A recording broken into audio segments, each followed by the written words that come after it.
Aujourd'hui, je vais vous parler d'un état d'être psychologique et physiologique que j'ai pu ressentir il y a peu dans différents aspects de ma vie.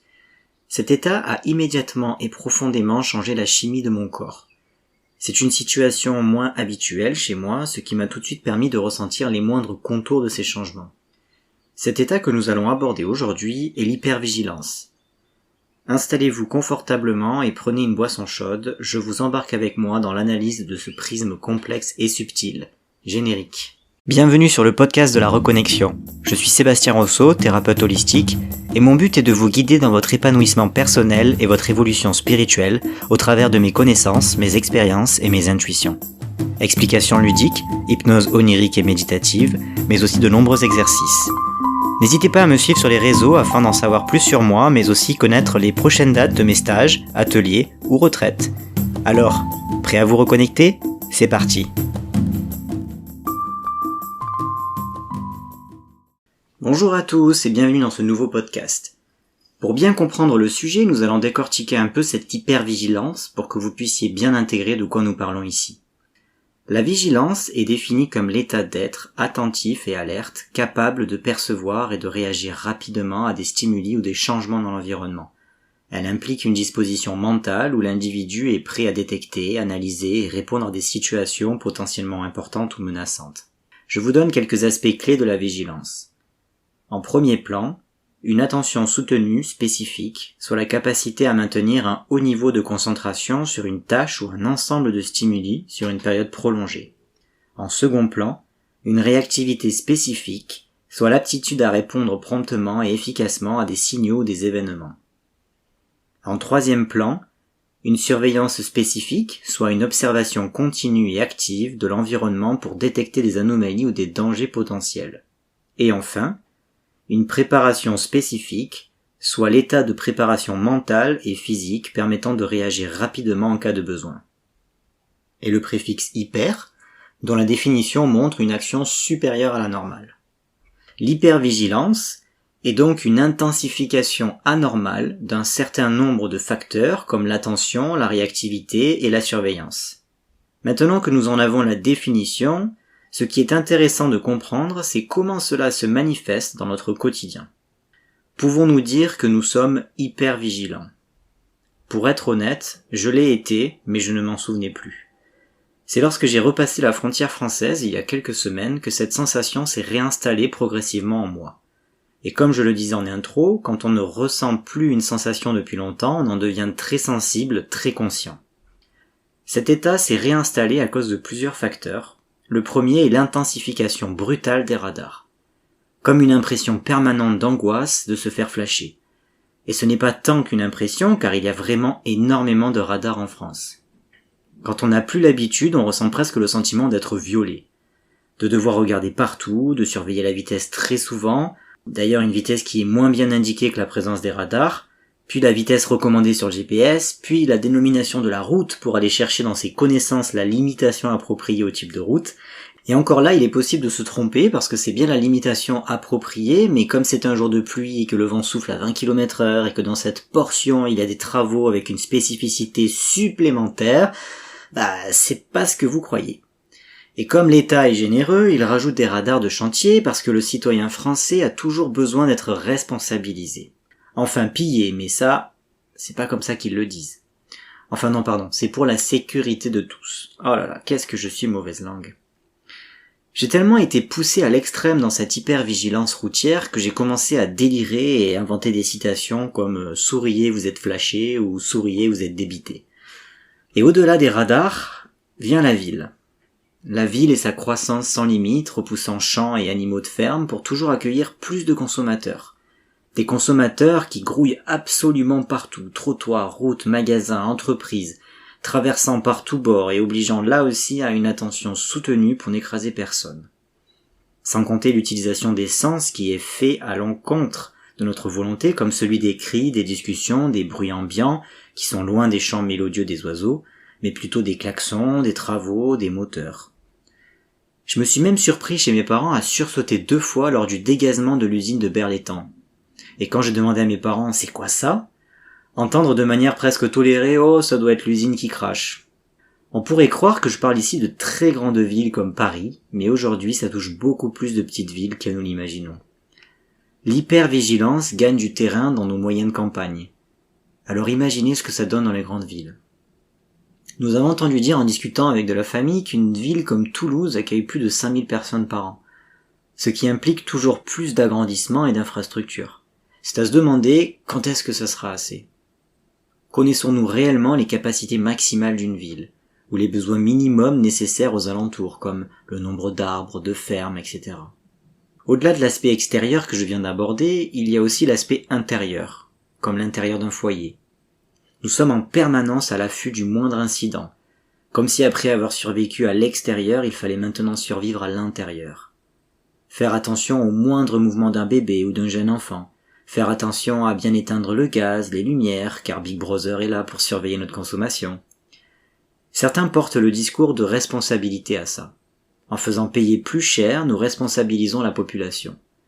Comme cette nouvelle règle instaurée dans certaines villes disant que le montant de l'eau augmenterait pour la haute saison pour inciter les gens à utiliser moins d'eau, incitant aussi les habitants à ne plus remplir les piscines, pendant que des permis sont délivrés aux compagnies dont je ne citerai pas le nom, mais vous savez de qui je parle, qui puissent toujours plus profond dans les nappes car l'eau devient rare. C'est aussi une phrase très égotique quand on sait que le respect de la terre n'est pas une valeur enseignée à l'école. Toutes nos valeurs sont associées à l'échelle de l'argent. Mais l'argent est une valeur déterminée par l'homme et qui va et vient alors que certaines de nos ressources terrestres sont épuisables et donc non renouvelables. Dire à quelqu'un qu'il payera 50 € de plus d'électricité ce mois-ci n'est pas une fin en soi car il peut rattraper cette dépense autrement. Alors que ce qui est épuisé au niveau des sols ne peut parfois pas l'être. C'est ça responsabiliser une personne. À la maison, nous vivons hors réseau, ce qui implique une énergie provenant des panneaux solaires et une eau provenant de notre source. Nous pourrions abuser de chacune de ces ressources parce qu'elles ne nous coûtent rien, mais ce n'est pas ce que nous faisons, parce que nous avons une conscience de ce qu'est une consommation responsable. Et cette conscience s'apprend, s'éduque. Parce que nous avons conscience que nous ne sommes pas seuls sur cette terre et que tous ont besoin d'eau, les arbres, la végétation, les oiseaux, les petits, moyens et gros animaux. Il y a aussi le rouleau compresseur du temps. Les années se suivent et semblent plus courtes, les journées s'enchaînent et semblent plus courtes. Nous n'avons plus le temps de rien. Toute notre vie, du réveil jusqu'au coucher, est dans l'hypervigilance du temps. Nous sommes une société prédictible qui se doit d'être rentable. D'ailleurs, combien d'entre nous développent le sentiment de ne pas avoir fait assez dans la journée ou de ne pas avoir été suffisamment utile? Quand je suis rentré chez moi, j'ai pu faire tomber cette hypervigilance tout doucement, et cela m'a fait un bien fou. Je me suis dit, tiens, il faut que j'enregistre un podcast sur ce sujet. Et puis les jours sont passés, je ne l'ai pas fait. Et puis un matin, après 2 ans de tranquillité, le renard est venu nous prendre 3 poules. Nous n'avons rien vu venir. Nous n'avons rien entendu. Nous avons eu la chance d'avoir du monde à la maison et qui nous a prévenu que le renard était en train de ravager notre petite famille à plumes. À ce moment-là, j'ai ressenti de nouveau l'hypervigilance monter en moi. Et ça m'a rappelé ce podcast que je n'avais pas enregistré. Ce sentiment d'insécurité, d'être alerte au moindre son, d'une part pour pouvoir venir rassurer les poules restantes et d'autre part pour voir revenir le renard. Nous avons surveillé le poulailler pendant plusieurs jours et le constat est écrasant, nous étions de plus en plus épuisés par l'énergie qui est demandée à notre système nerveux et cela accompagné de vagues émotionnelles intenses, c'est un parfait cocktail pour la dépression. Dans notre situation, nous avons relativisé. Nous nous sommes aussi relayés dans la journée. Quand l'un usait de son hypervigilance, l'autre faisait la sieste. Et puis progressivement, nous avons fait retomber cet état physique. Mais qu'en est-il des personnes qui sont dedans toute l'année et qui ne peuvent le faire? Ou pire, qui n'en ont pas conscience? Nous allons maintenant passer en revue l'état d'hypervigilance et de ce que ça crée chez nous, au niveau du corps. Si vous vous reconnaissez dans l'un de ces exemples, je vous invite à pratiquer les exercices à la fin de ce podcast. Déjà, si vous arrivez aujourd'hui à prendre conscience que c'est ce que vous vivez, j'en serai très content. Car comme vous le savez, la prise de conscience, c'est 90% du travail. Voici quelques-uns des principaux effets néfastes de l'hypervigilance. En premier, nous avons le stress et l'anxiété chronique.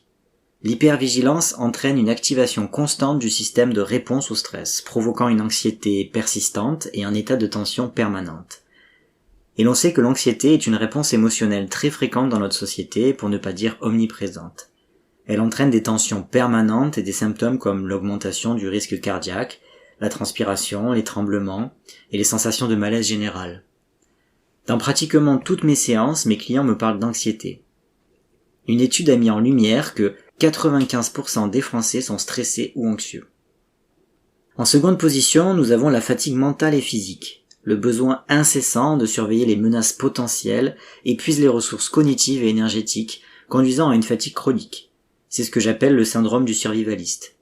Connecté normalement à une réponse innée et fondamentale chez les êtres vivants, et activé pour nous protéger, il est en réalité à tort activé en permanence, entraînant chez nous plusieurs réponses comme des réactions physiologiques, comme l'activation du système nerveux sympathique, entraînant des réponses physiques comme l'augmentation du rythme cardiaque, la libération d'adrénaline, l'augmentation de la vigilance et la préparation des muscles pour une action rapide. Des réactions émotionnelles comme des sentiments de peur, de panique ou d'alarme qui signalent à l'individu la présence d'un danger et l'incitent à réagir de manière appropriée. Des comportements de survie comme des actions telles que la fuite, la lutte, l'immobilisation ou l'adoption de stratégies de camouflage ou d'évitement pour échapper à la menace. En stratégie de camouflage, il y a le besoin de s'habiller de telle manière qu'on ne sera pas remarqué. Et en évitement, le besoin permanent de rester chez soi. Et puis une évaluation rapide comme la capacité à évoluer rapidement une situation pour déterminer la meilleure réponse qu'il s'agisse de combattre, de fuir, de se cacher ou de demander de l'aide. Tout ça est automatiquement géré par votre système nerveux. Et chaque jour, une suite d'activations chimiques en vous, dont vous ne vous rendez pas compte, fabrique votre prédictibilité physique et émotionnelle. En troisième position, on aura les problèmes de sommeil. Les personnes hypervigilantes peuvent éprouver des difficultés à s'endormir ou à rester endormies, ce qui peut conduire à des troubles du sommeil comme l'insomnie. Quand nous étions en surveillance de nos poulettes, même si la nuit nous savions qu'elles étaient à l'intérieur du poulailler fermé et donc sans risque, nous avions énormément de mal à faire taire cette vigilance. Parfois il m'arrivait même d'entendre comme des cris de poules m'incitant à sortir pour constater que ce n'était que dans ma tête. Et pour donner quelques chiffres, en 2015, c'est 46 millions de boîtes de somnifères qui ont été vendues en France.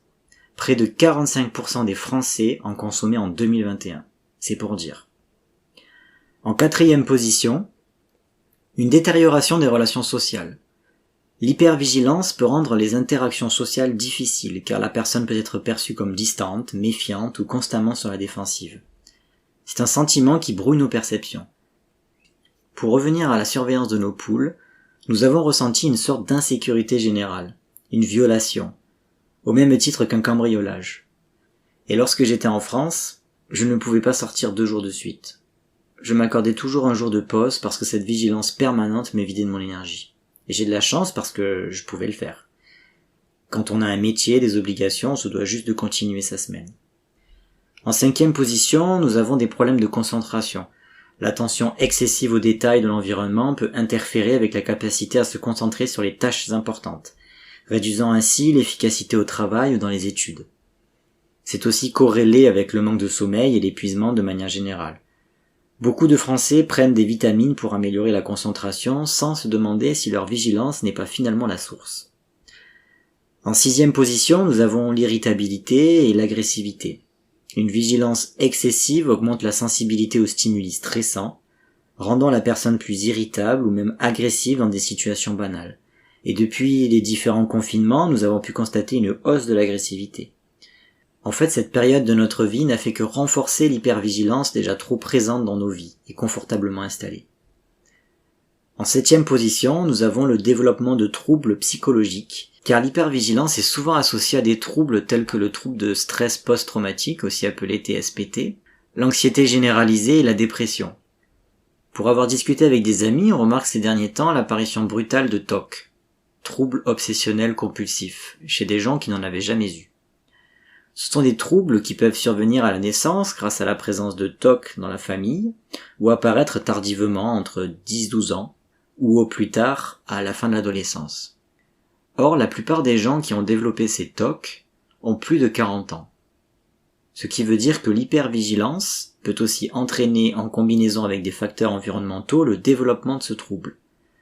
C'est aussi une forme d'hypercontrôle, de besoin d'hypersécurité. Mais une fois de plus, c'est pour moi lié à une mauvaise alchimie du système nerveux. En 8e position, on retrouve les problèmes physiques.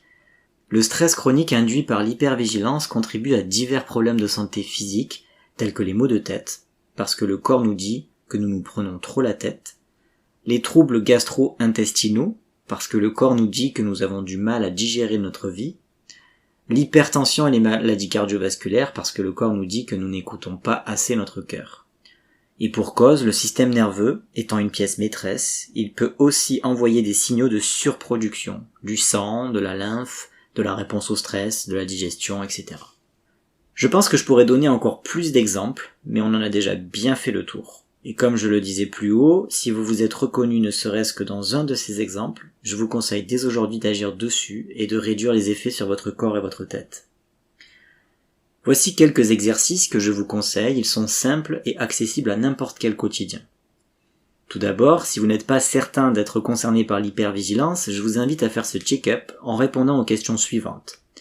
Prenez la première réponse qui vient, ne mentalisez pas. Avez-vous l'impression d'être constamment sur vos gardes à surveiller votre environnement pour détecter des menaces potentielles? Réagissez-vous de manière excessive à des bruits ou à des mouvements soudains, même lorsqu'ils sont insignifiants?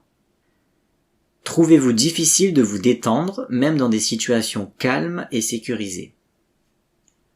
Avez-vous des difficultés à vous endormir ou à rester endormi parce que vous êtes trop alerte ou anxieux? Vous sentez-vous souvent irritable ou facilement agacé par des situations mineures? Évitez-vous les situations sociales ou les lieux publics parce qu'ils vous rendent nerveux ou anxieux? Avez-vous des difficultés à vous concentrer sur des tâches simples parce que vous êtes constamment distrait par votre environnement? Et enfin, ressentez-vous une fatigue constante au cours de votre journée? Maintenant, dressez une liste des émotions que vous associez à ces situations. Peut-être que ça va vous aider à comprendre davantage de choses sur vous. Par exemple, est-ce qu'à l'écoute de ces questions, vous pouvez associer de la tristesse ou de la peur? Pour pallier l'hypervigilance, plusieurs exercices et techniques peuvent aider à réduire l'état de vigilance excessive et à favoriser un sentiment de calme et de relaxation. Exercice 1. Respirez profondément. Inspirez profondément par le nez en laissant votre ventre se gonfler à son maximum, puis expirez lentement par la bouche en sentant votre ventre se dégonfler. Répétez cela pendant quelques minutes pour aider à calmer le système nerveux. Le souffle est la manière la plus rapide de toucher votre système nerveux. C'est comme une manette d'urgence. Cet exercice est autant efficace que la cohérence cardiaque. Si vous ne connaissez pas, je vous invite à écouter le podcast que j'ai enregistré à ce sujet dès l'ouverture de ma chaîne. Exercice numéro 2, la méditation. Méditer, même si c'est quelques minutes par jour, permet de faire redescendre le mental et donc de mettre sur off le temps d'un instant tous les stimuli qui viennent influencer votre corps et votre système nerveux. Si vous pratiquez la méditation un peu chaque jour, vous pouvez reprogrammer votre système nerveux. Exercice 3, faites de l'exercice physique. Pratiquez des activités physiques comme la marche, le footing, le yoga ou la natation. L'exercice libère des endorphines qui sont des hormones du bien-être et aide à réduire le stress. Le yoga et le tai chi, qui sont des disciplines qui combinent des mouvements doux avec des techniques de respiration et de méditation, favorisent ainsi un état de relaxation profond. Exercice 4. Ayez une routine de sommeil saine. Si vous suivez ou avez suivi mon programme de coaching de l'âme, vous savez combien la chambre à coucher est une pièce importante. Elle contribue à votre sécurité et votre endormissement. Désencombrez régulièrement votre chambre et demandez-vous régulièrement si elle participe à votre bien-être. Ne mettez pas de plantes ou de miroirs. Les plantes donnent une énergie de vie à la pièce, ce qui est contre-productif avec le ralentissement demandé pour s'endormir. Et les miroirs sont des passages entre les mondes. On dit qu'ils peuvent perturber énergétiquement votre nuit. Établissez une routine de sommeil, créez un environnement propice au sommeil et surtout évitez les écrans avant de dormir. Exercice 5. Pratiquez des techniques de gestion du stress. Écrivez vos pensées et émotions pour les externaliser et les analyser plus objectivement dans un cahier d'exercice ou un journal de bord. Pratiquez des activités qui vous détendent comme la lecture, l'écoute de musique apaisante ou le dessin. Ce que j'adore faire personnellement, c'est sortir au matin et faire le tour de mon jardin. Aller voir mes arbres, puis mon potager, puis terminer par mes poules. Et juste contempler ce que la nature est capable de faire. La nature est un très bon exercice pour apprendre l'impermanence. Mon jardin n'est jamais le même d'un jour à l'autre. Il n'est pas dans le contrôle, il n'est pas dans l'hypervigilance, il est, tout simplement. Pour finir, il est parfois difficile d'effectuer ce travail seul, et le recours à des séances avec un thérapeute peut être une bonne solution. Parfois, la pratique d'exercice ne suffit pas, et la prise de conscience de plus d'éléments de votre vie et parfois un changement de vie est nécessaire. Alors si vous sentez qu'il est difficile pour vous d'y remédier seul, vous pouvez prendre rendez-vous avec moi et je serai ravi de vous accompagner à dépasser et rééquilibrer votre état. J'espère que ce podcast vous aura plu et qu'il va vous aider à prendre conscience, mais surtout à améliorer dès aujourd'hui votre quotidien. Je vous souhaite à tous et toutes une bonne continuation dans ce voyage vers votre plein pouvoir. À très bientôt.